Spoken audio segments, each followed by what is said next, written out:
বিশ্বকাপ এলেই বাংলাদেশের খাবার টেবিল থেকে চায়ের দোকান সবখানেই তর্ক বিতর্কে দেখা যায় মাত্র দুটি দল, ব্রাজিল আর আর্জেন্টিনা। অথচ বিশ্বকাপে খেলছে 48টি দল। ইউরোপের পরাশক্তি থেকে শুরু করে এশিয়া, আফ্রিকা ও লাতিন আমেরিকার অনেক দেশই লড়ছে বিশ্ব ফুটবলের সবচেয়ে বড় মঞ্চে।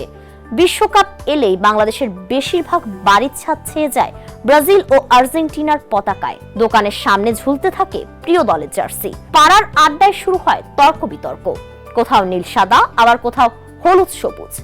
কেউ মেসির ভক্ত, কেউ নেইমারের, আবার গুটি কয়েক সমর্থক দেখা যায় রোনালদো, জার্মানি কিংবা অন্য দলের।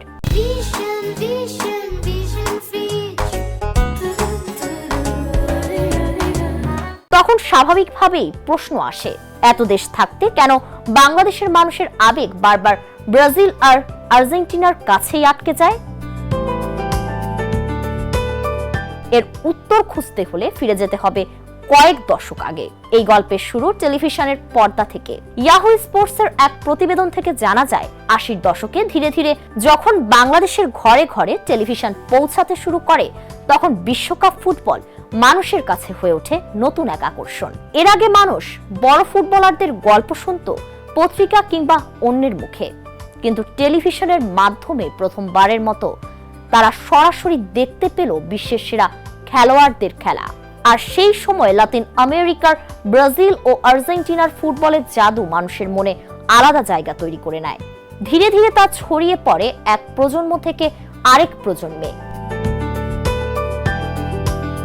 1986 সালের বিশ্বকাপ এসে সেই আবেগকে আরো বাড়িয়ে দেয়। ওই আসরে আর্জেন্টিনার অধিনায়ক দিয়েগো ম্যারাডোনার অসাধারণ পারফরম্যান্স নজর কাড়ে বাংলাদেশের ফুটবল প্রেমীদের। অনেকের কাছে এই ফুটবলের প্রতি ভালোবাসা শুরু হয়েছিল ম্যারাডোনাকে দেখেই। তার হাত ধরেই বাংলাদেশে তৈরি হয় আর্জেন্টিনার বড় এক সমর্থক গোষ্ঠী।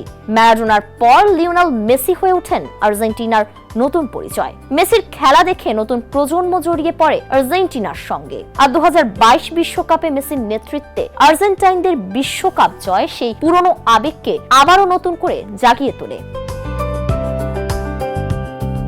অন্যদিকে ব্রাজিলের গল্পটাও বাংলাদেশের মানুষের মনে তৈরি করেছে আলাদা এক জায়গা। 90-এর দশকে অনেকের কাছেই ফুটবল মানেই ছিল সেলেসাওদের ছন্দ, দারুণ স্কিল আর আক্রমণাত্মক খেলা। 5 বারের বিশ্বকাপ জয়ী এই দলের ঐতিহ্য, বিশেষ করে পেলের কিংবদন্তি থেকে শুরু করে রোনালদো, রোনালদিনহো, কাকা, নেইমারের মতো তারকাদের পায়ের জাদু বাংলাদেশের দর্শকদের মুগ্ধ করেছে। আর এভাবেই ধীরে ধীরে ব্রাজিলের নাম ছড়িয়ে পড়ে পাড়া, মহল্লা, চায়ের দোকান থেকে শুরু করে স্কুলের মাঠ পর্যন্ত।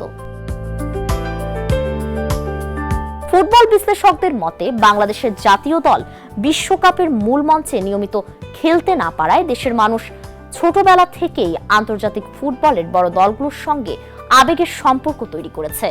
ফলে প্রথমে যে দলগুলোর সঙ্গে অনেকের আবেগ তৈরি হয়েছে, সেই ভালোবাসাই পরে প্রজন্ম থেকে প্রজন্মে চলে এসেছে।